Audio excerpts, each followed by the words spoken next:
సోదరులారా, కార్యకర్తలారా,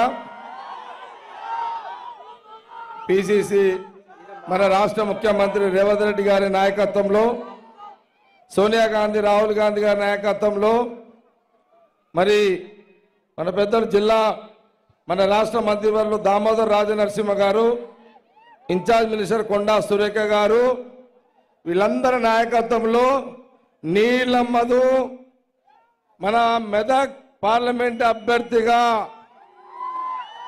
సోనియా గాంధీ, రాహుల్ గాంధీ, రేవంత్ రెడ్డి గారు డిక్లేర్ చేసిన సంగతి ఈరోజు నామినేషన్కి రావడం జరిగింది. మనందరూ కూడా తెలిసిన విషయమే.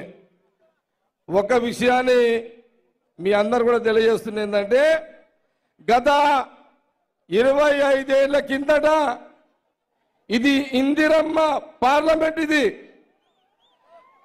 మీ దగ్గర కసి ఉందా? కసి ఉందా? కసి ఉంటే ఒల్లుడు కాదు, ఓట్లు పడాలి. నీళ్ళమ్మదు కాంగ్రెస్ పార్టీకి.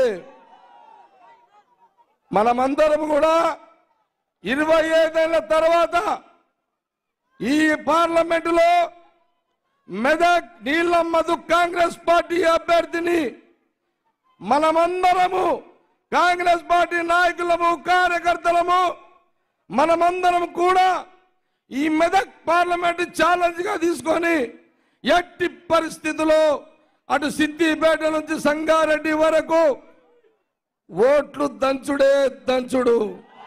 రెండు పార్టీలు ఎవరు అడ్డం వచ్చినా ఊరుకునేది లేదు.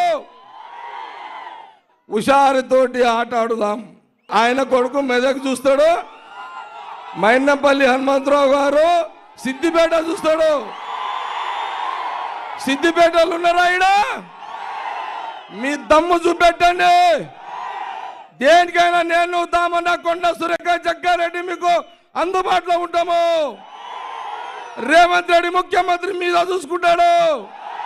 గవర్నమెంట్ మనది ఉన్నది. పోలీసు వాళ్ళకు భయపడకుండే.